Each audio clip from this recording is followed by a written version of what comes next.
Wow.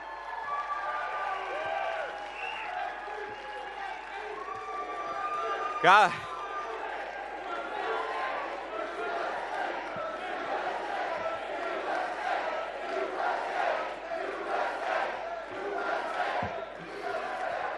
Thank you, thank you. It is great to be here in Racine, Wisconsin.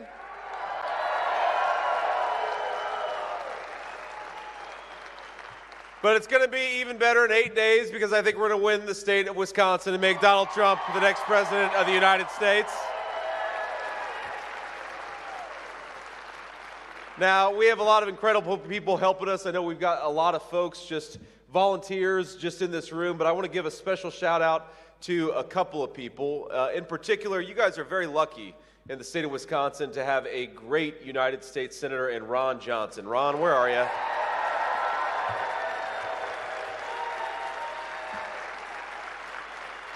A good guy. We've also got the great Congressman Brian Stile. Brian, where are you? Thank you, man.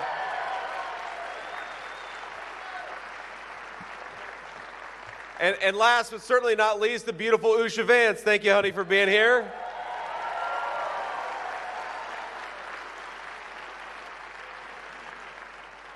Now, I was told, actually, right before I came on the stage that I guess Governor Tim Walz was here just a few days ago.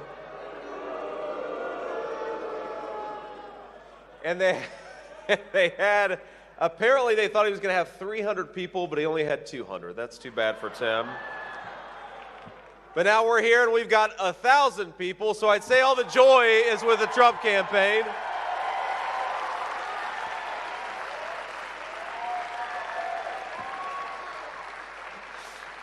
Now, why, of course, we ought to ask ourselves, why is the joy with the Trump campaign? And I think there's a couple things that we have that they don't. First of all, I'm actually proud of my running mate's record, and Tim Walz is ashamed of his running mate's record. That's one big difference. But I figured out, I think that the thing that we're allowed to do on the Trump campaign that they wish they could do on the Harris-Walz campaign is just tell the truth to the American people. And, you know, there are all these little ways in which I think the dishonesty of the Kamala Harris campaign comes out, and some big ways too. But, you know, my favorite is I was reading a little bit about the news this morning, and I saw that Governor Tim Walz, they're going to appeal to the young men vote in the United States of America by playing Madden on the internet with AOC. That's their new strategy. They did that yesterday, and they did it, of course, during, you know, when most normal people were watching real football, not watching Madden online with AOC and Tim Walz. But he also, I guess, took to social media and said that AOC was really good because she ran a good pick six. And I'm like, you know, I'm a casual football fan. I paid attention to the NFL and college football for most of my life, and I don't know what it means to run a pick six. You know, you would, for the football fans in the audience, you know, you would like run a spread offense or you'd run a West Coast offense. You don't run a pick six. A pick six is something that happens on the field. And this guy's supposed to be a football coach, and I thought to myself, maybe I actually know more about football than Governor Tim Walz. And it's appropriate because I think that Donald Trump knows more about working at McDonald's than Kamala Harris. So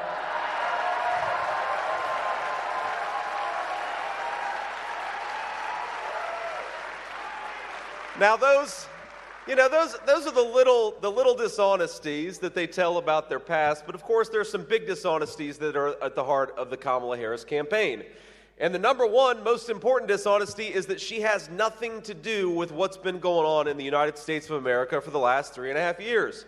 Kamala Harris would have us all believe that she was nowhere near Joe Biden, that she's had nothing to do with Joe Biden, that she doesn't even know what Joe Biden looks like, even though she has been the sitting vice president for the last 3.5, 4 years, and she used to brag that every major decision of the Biden administration, she was the last person in the room. And of course, not sometimes just the last person in the room, but we know because we can check the record that Kamala Harris cast the deciding vote on trillions of dollars of new spending. And what happened when we spent all that money? Groceries, gas, housing became less affordable. When the government prints money and spends money that it doesn't have, all of us pay that terrible hidden inflation tax, and we have Kamala Harris to thank for it. And so it takes a special audacity, a certain shamelessness that I think can only come from a true career politician for her to stand up in front of the American people and say things like, on day one, I'm going to tackle the affordability crisis that's affecting American families. Or she'll say, on day one, we're going to make the border more secure. And I think all of us with an ounce of common sense are saying, Kamala, day one was 1,400 days ago. What have you been doing that whole time?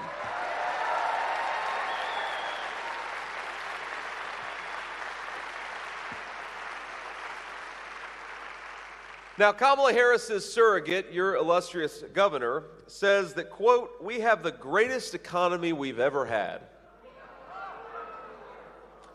I don't even understand that argument. Here's the actual record. Over half of the counties in the state of Wisconsin have fewer jobs than before the pandemic, and manufacturing has been hit the hardest. And I know that Wisconsin is a proud state of American craftsmanship, so when folks lose those proud, dignified manufacturing jobs, it means, I think it hurts especially in states like Wisconsin, just like it hurts especially in states like Ohio. The cost of living is up 20% in the state of Wisconsin. The amount of money you're spending now to afford a life that you could have afforded when Donald Trump was president costs about $12,000 more per year.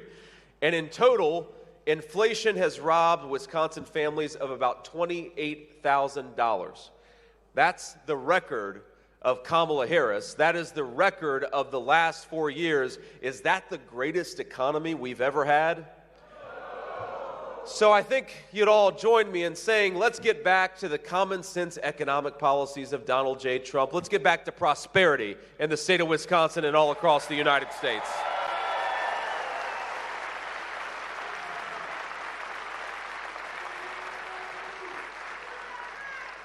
Now, we could go through a lot of other problems of Kamala Harris's economy, but it's not just that Kamala Harris has a terrible record, it's that Kamala Harris doesn't even know how to talk about what she wants to do. And I will tell you that as much as I disagree with our illustrious vice president, I will say one thing on her behalf. That every time she gives an interview, I think she does me and Donald Trump a big favor. I think we gain about 50,000, maybe 100,000 votes. Because remember, as much as she tries to run away from Joe Biden, as much as she tries to run away from all of the disastrous policies the last 4 years, occasionally Kamala Harris will make the mistake of telling the truth. And it usually will come up in the forum of one of these softball interviews. I don't know if you've seen Kamala Harris. She does not that many hard interviews. I think she's only done one maybe since the entire campaign started.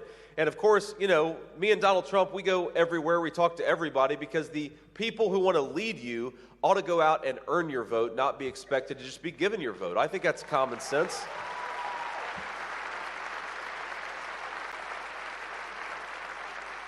But, you know, Kamala Harris, during an interview with The View a couple of weeks ago, actually kind of gave away the ball game a little bit. And again, she does pretty much only softball interviews. But the problem with a softball interview is that you've still got to be able to hit a softball. And I don't know that Kamala Harris could hit a T-ball based on some of the conduct that we've seen over the last few weeks. Because remember, she's trying to say that she's had nothing to do with the policies of the last 4 years. So they give her the ultimate slow pitch right over the middle. They say, what would you have done differently? Name one thing that you would have done differently than Joe Biden. And she says, nothing comes to mind. Now, to be fair, I do think that could be the slogan of the Harris-Walz campaign, nothing comes to mind. But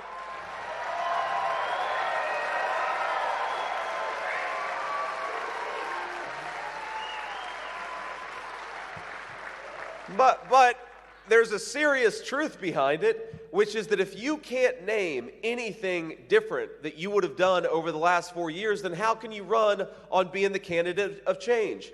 How can Kamala Harris stand before the American people and claim that she is going to fix the affordability problems that she herself caused? How can she say that she's going to secure the border when she herself opened the border? How can Kamala Harris say that she's going to bring peace back to the world when it's her weakness on the world stage that has invited chaos and war to break out all over the globe? And the answer, my friends, is that she can't. So in 8 short days, I'd like you to help me and join me in saying, "You're fired" to Kamala Harris. Go back to San Francisco where you belong.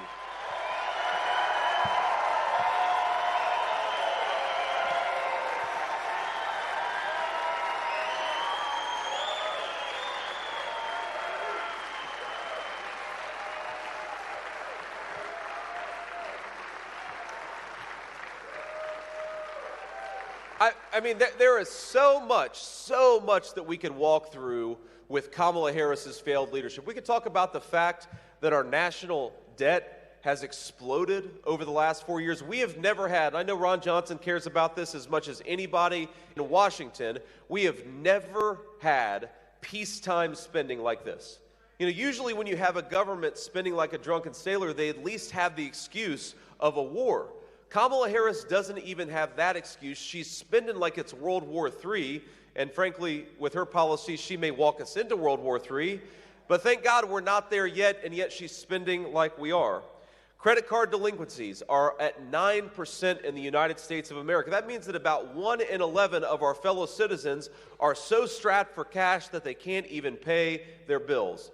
Auto mortgages are delinquent by about 8%. That means about 1 in 12 of our fellow citizens can't make their car payment. My friends, we could do so much better. We got to get back to the president who delivered the fastest rising take-home pay in a generation, the president who secured the border, the president who had inflation at 1.5%, and that's Donald J. Trump, and we're going to get him elected in 8 short days.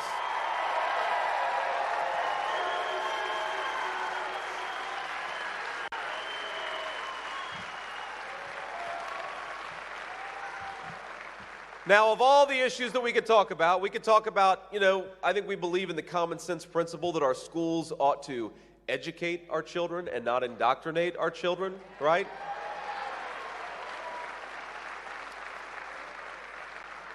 We believe in the common sense principle that America's troops ought to be used for our national security, that we shouldn't be the policemen of the world. I think most of us probably agree with that.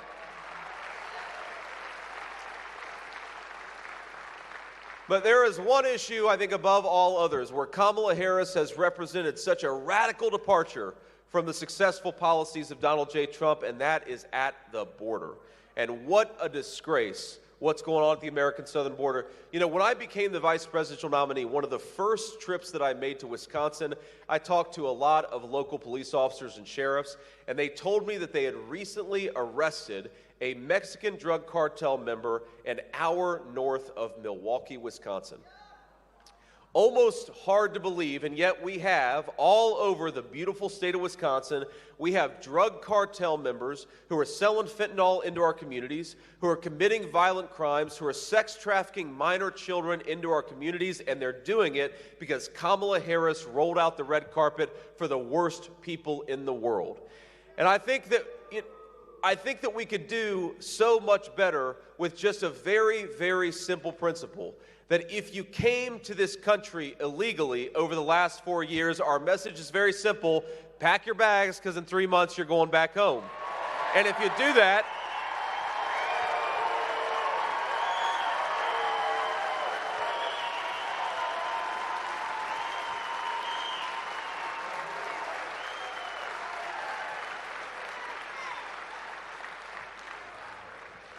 because since 2020, you know that opioid deaths have doubled in this country.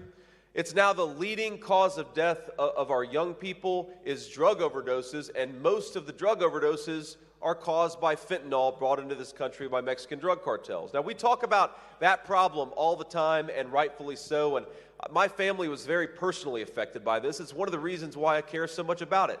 Now, I was raised by my grandmother, and the reason I was raised by my grandmother is because my mom struggled with addiction. And I'm proud to say that Mom has now been almost 10 years clean and sober, and that's an incredible grace. God bless you. Thank you.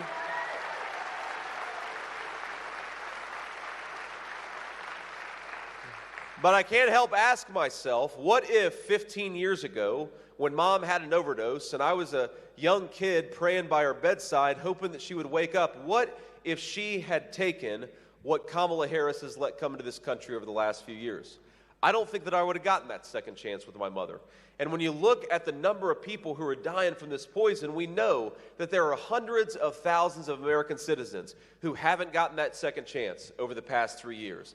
There are hundreds of thousands of American families, millions of people who didn't get that second chance with their mom, with their dad, with their loved ones, with their kids, because we allowed the worst criminal entity in the world to bring in and profit off of terrible poison in our communities.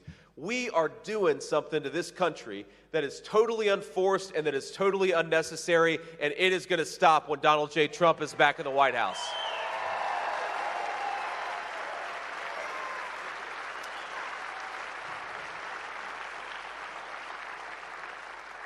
But that is a problem, fentanyl, that we talk about a lot, and again, we talk about it a lot, rightfully so, but we don't talk about some of the other problems that come from that wide open southern border. We don't talk about the fact that we often are welcoming people into this country who don't speak the native language. And so what happens when those children end up in the schools of American children? We know that it distracts from a quality education for American citizens. I'd ask you to look, and you probably don't have to look, a lot of you have experienced it personally. Emergency room and hospital wait times are skyrocketing in this country. Why are they skyrocketing? Because we've allowed millions upon millions of people who have no right to be here to step in front of the line of American citizens. And I believe, by the way, that we should be a compassionate nation. I don't blame anybody for wanting to come to the United States of America, but first of all, you got to come the right way and you got to come through the proper channels.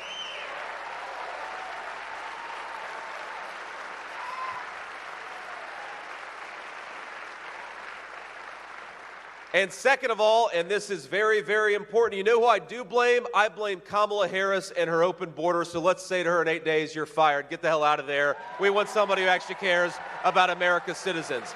Compassion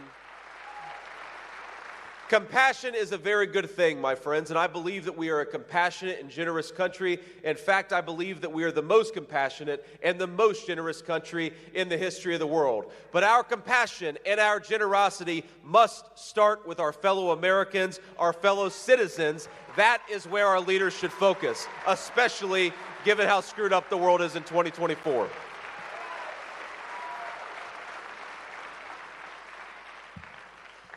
So let me just offer a couple of final thoughts on this border crisis, and then I want to talk about Kamala Harris's campaign, because as much as they talked in the early days that her campaign was the campaign of joy, I think this room has got more joy than the whole Kamala Harris campaign, but we'll talk about that in a second.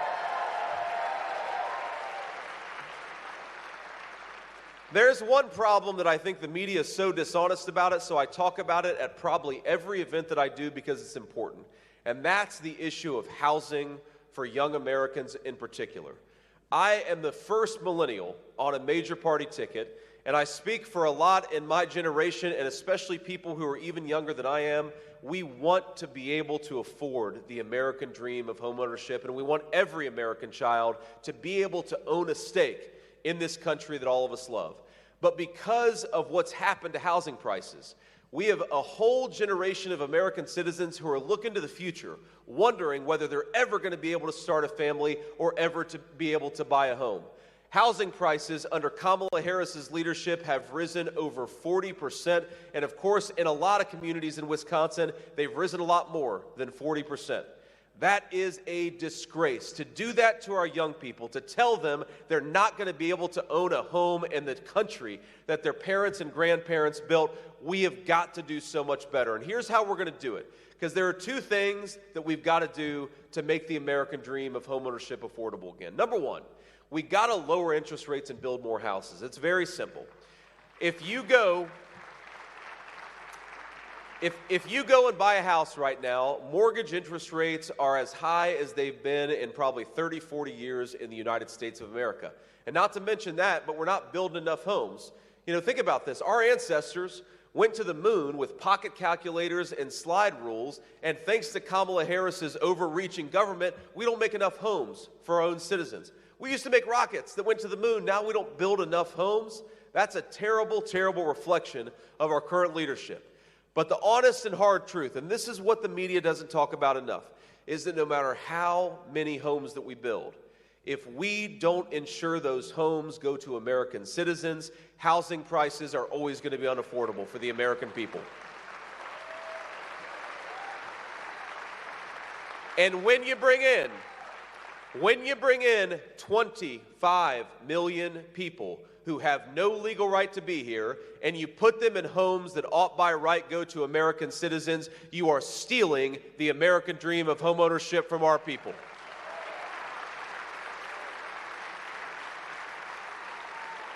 So while Donald Trump and I will fight to lower mortgage interest rates, we are also going to fight to build more homes. We are most importantly going to fight to ensure that American homes go to American citizens and our young people will be able to afford the American dream again.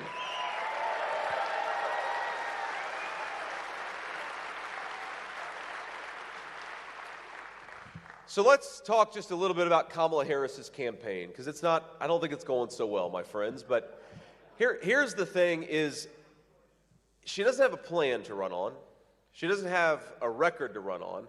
And when they ask her what she's going to do to solve the many problems that the American people are facing because of her broken leadership, Kamala Harris, they'll say, what are you going to do to tackle the inflation crisis confronting our citizens? And by the way, when you ask President Trump that question, you ask me that question, the most important thing specifically that we can do to lower prices for our citizens is drill, baby, drill. Unleash American energy, and that is the most important thing. Now,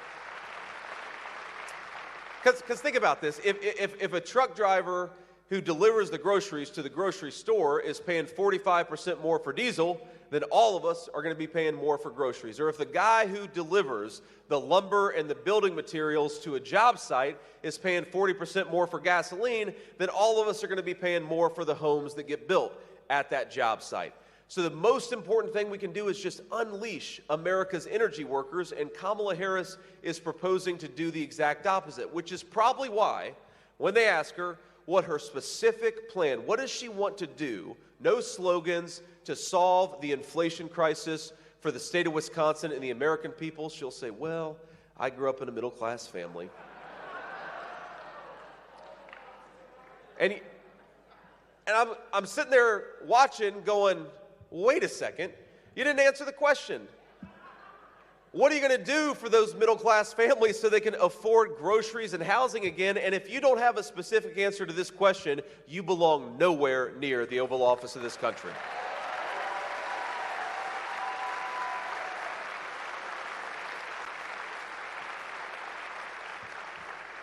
So because they don't have a record and because they don't have a plan, what the Democrats have decided to do in this last week of the campaign is to double down on the most divisive rhetoric I think that we have ever seen from a major party presidential candidate in my lifetime.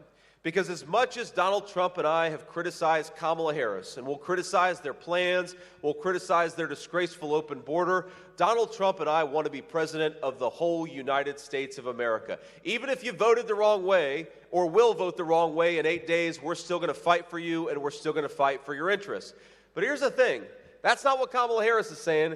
Kamala Harris has decided that she's not just going to attack me and President Trump, that she's going to attack the people who are voting for me and for President Trump, and I think that is a disgrace. We had a big rally yesterday in Madison Square Garden. It was very fun. We had a good time.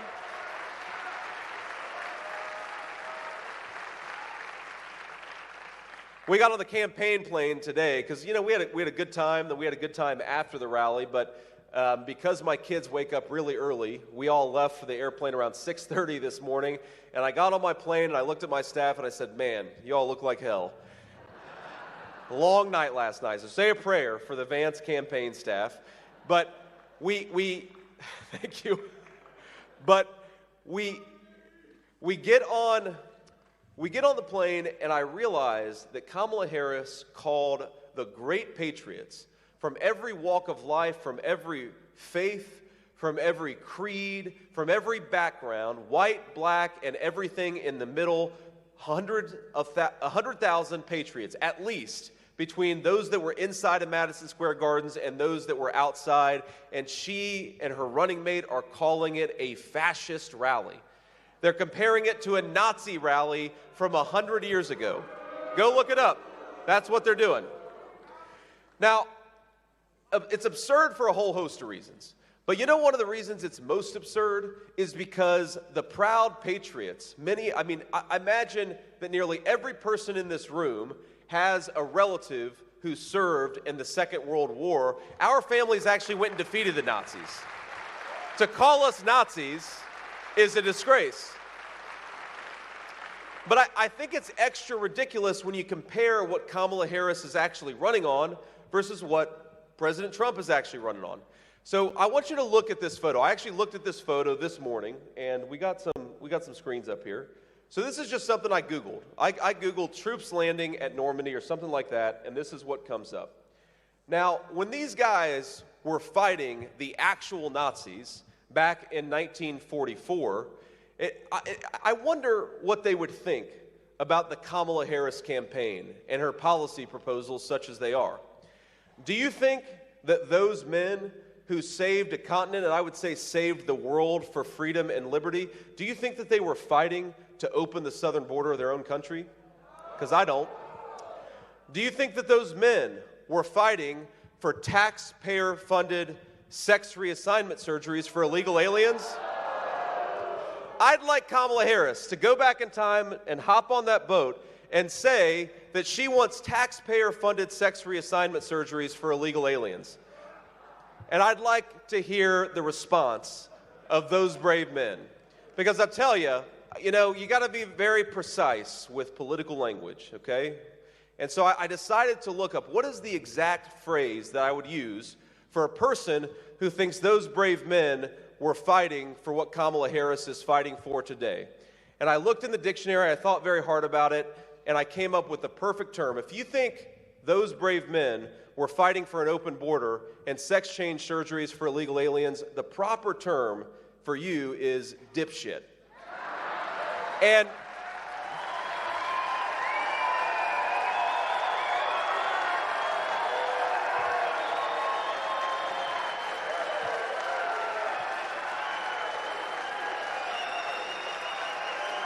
again,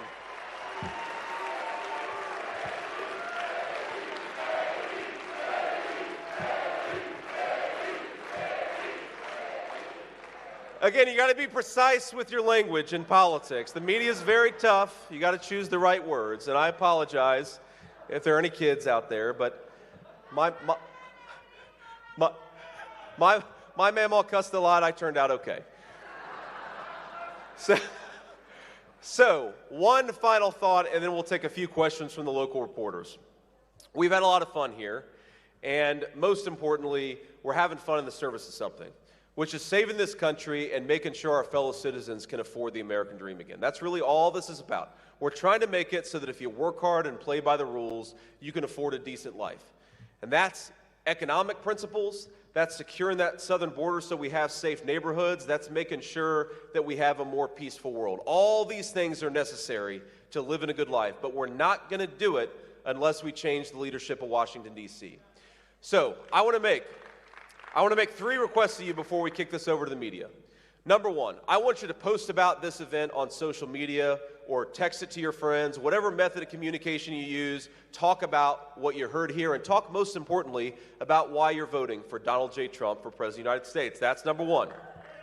Number 2, there's a website called swampthevoteusa.com. That's swampthevoteusa.com. Go on that website and you can check out how to get involved. You can check out your registration, you can check out your polling location, you can just make sure that you're prepared to vote on or before November the 5th. And I'd encourage you to take advantage of every method of voting that you have, whether it's early, whether it's on election day, whether it's by mail. We gotta use every method possible to get out there and vote. And here's the third request that I'm gonna make of you. And that's that I want each person in this beautiful hall, I want you to get out there and vote 10 times.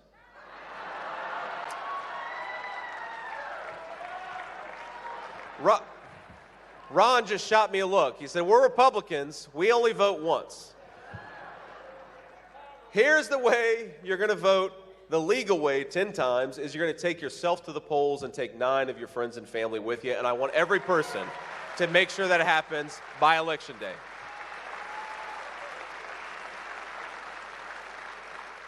We do that, my friends, we're going to make sure that we win Wisconsin and give the American people a president fit to lead this country, and that's Donald J. Trump. God bless you all. Thank you for having me. It's great to be here.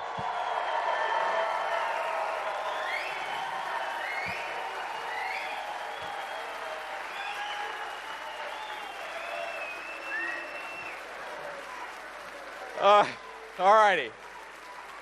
Let's take a few questions from the reporters before we hit the road. Senator Vance, thank you so much for taking my question. Jason Calvi, Fox 6, Milwaukee. Appreciate your time. At the Madison Square Garden event last night, you were there. A comedian said that Puerto Rico was a floating island of garbage. Your thoughts on that? Well, my thoughts on that is, first of all, I didn't hear it when it happened. A comedian told a joke, and I don't think that's news worth making. I think what is news is that Americans can't afford their groceries because Kamala Harris has been a terrible vice president. And that's what the American people are interested in, and that's what the American people and the American media should focus on.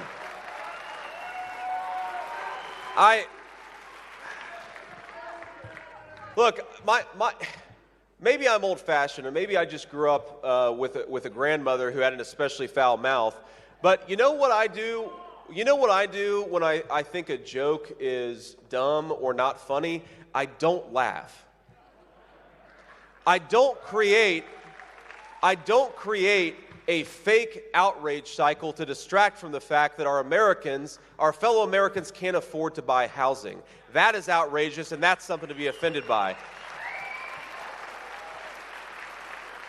I'm a hell of a lot more offended that my fellow Americans can't afford to buy groceries or pay their credit card debt. That's more offensive than what a comedian said at Madison Square Gardens. And I'm most offended that Kamala Harris opened the American southern border and allowed tens of thousands of our fellow citizens to die of overdoses. That's not a joke. That's real life, and that's what we ought to focus on.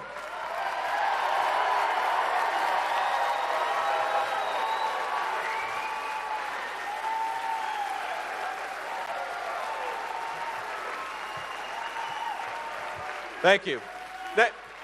Next question.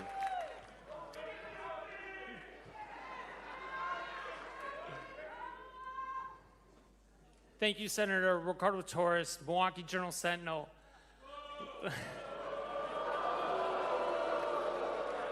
Last Friday, Senator Ron Johnson said the massive deportation of 10 million people under President Trump would not be realistic, and it's not going to happen. Do you agree with him? Well, I actually talked with Ron on the plane about it, and first of all, Ron is a hell of a lot more articulate than I am. If you want to know what Ron thinks, then ask Ron.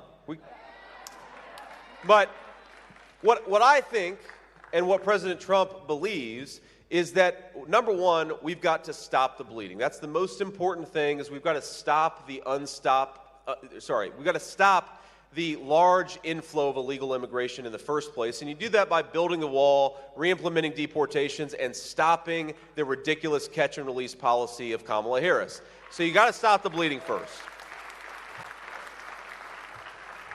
And then you got to ask yourself, what do you do, of course, with the millions of illegal aliens that are already here? And look, I think that you start, of course, with the violent criminal migrants. You've got 425,000 people in this country who are violent criminal migrants. That's more than double the size of the United States Marine Corps. You start with them and get them out of our country on day one, or as close to it as possible. I don't want to be in your shot. And then I think from there, look, you can't go into this saying that every person who came here illegally gets to stay in the United States of America. If you do that, then you don't have a real border. So yes, we are going to deport people who came into the United States illegally. We have to, or the American people are going to suffer. And I'm focused on the American people, not on people who came to this country illegally.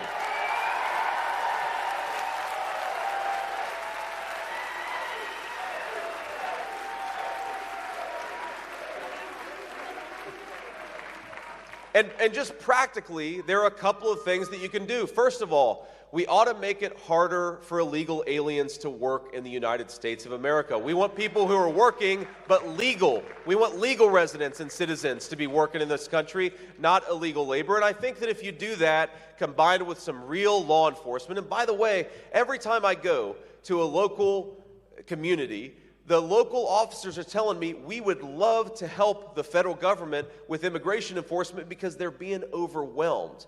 So if we empower our law enforcement to do their jobs and make it harder for illegal aliens to work in this country, I think that we'll go a long way to solving the immigration problem in this country. Next question.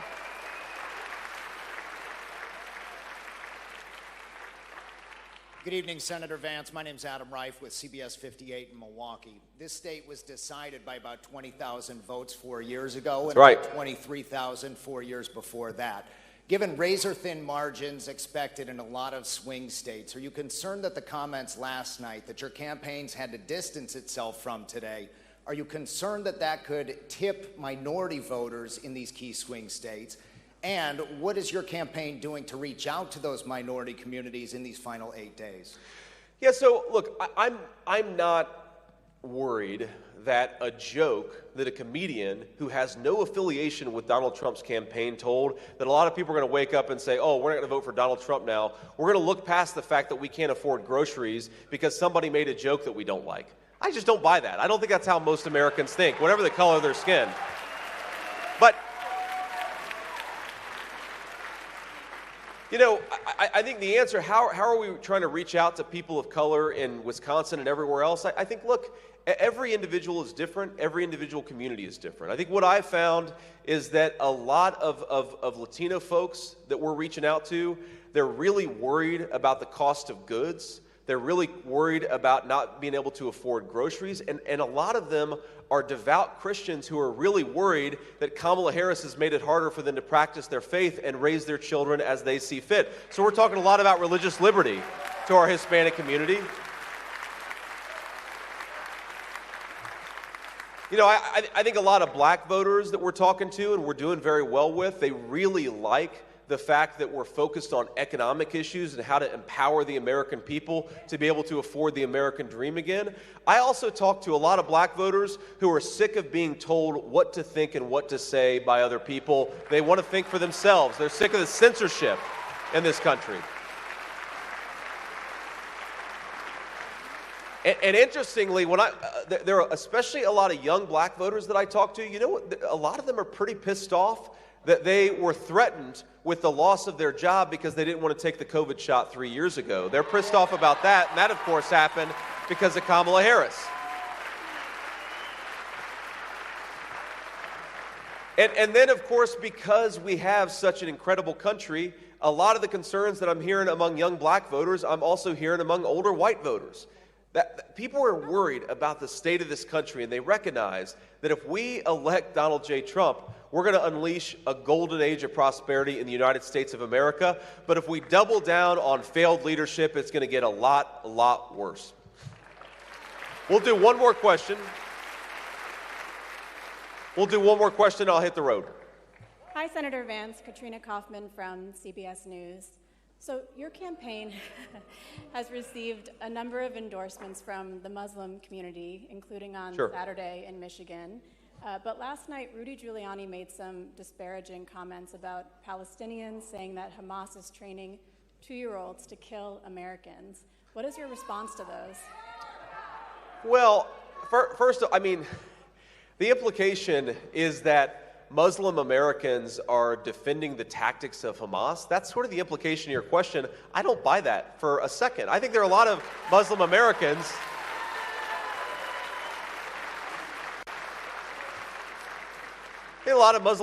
who may disagree with, certain policies of the Trump administration. They may disagree with certain policies of Israel, for example. But most Muslim Americans, like most Americans, I believe are good people who want to live in a safe and secure and prosperous country. And they can disagree. Look, we can disagree on issues, but I just don't buy the idea that Muslim Americans are sitting out there thinking, well, we're super pro-Hamas. I think that the reason they're coming behind Donald J. Trump, and it's interesting, Because I think for the first time in this country's long history, of course, the Middle East has been a basket case for 50 years. I think you can make a really good argument that whether you're a Jewish American who's very pro-Israel, and to be clear, I'm a pro-Israel guy, or whether you're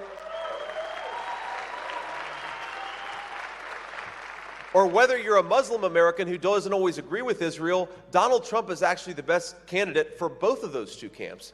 And why is that? Because Donald Trump is the candidate of peace through strength, and Kamala Harris is the candidate of war and chaos.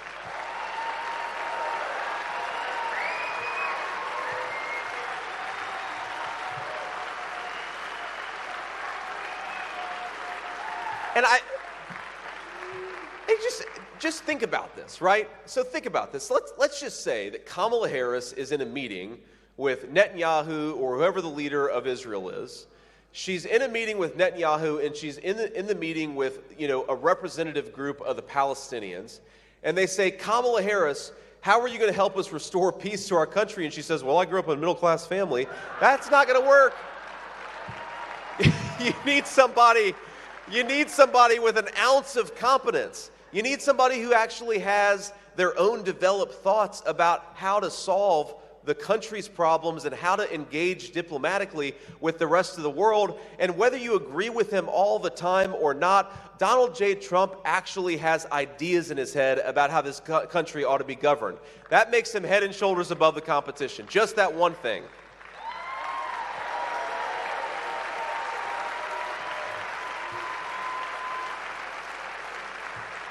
So let me leave you with this final thought here, and it's very simple. If you think about what this election is about, you don't have to agree with me on every issue. You don't have to agree with Donald J. Trump on every issue, but think about the big tent coalition that we've assembled. On the right, we've got people like Brian Kemp, Nikki Haley.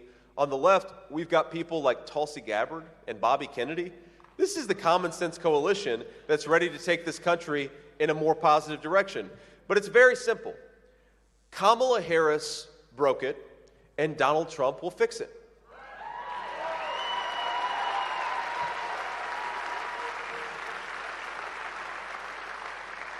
Think about this. Kamala Harris opened the border. Kamala Harris broke the border, and Donald Trump will fix it by closing it down.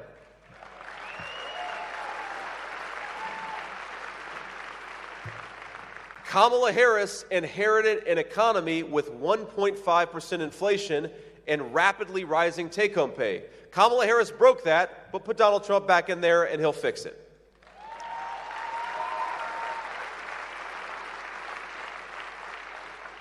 Speaking of the Middle East, we had peace in Europe.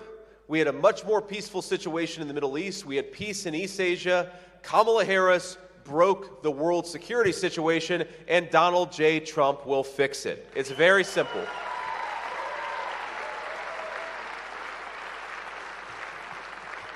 I have learned more about the greatness of the United States of America in the past 3 months than I think I could have ever hoped to learn in a lifetime. And I've learned that by going out to places like this, talking to our fellow citizens, realizing that we have a generosity of spirit in the United States of America that I think is unmatched anywhere in the world.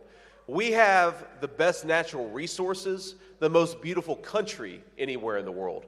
The only thing that is broken about the United States of America is Kamala Harris's failed leadership. Let's fix that on November the 5th. God bless you all. Thank you. Thank you for having me, and let's get our guy over the finish line. Thank you.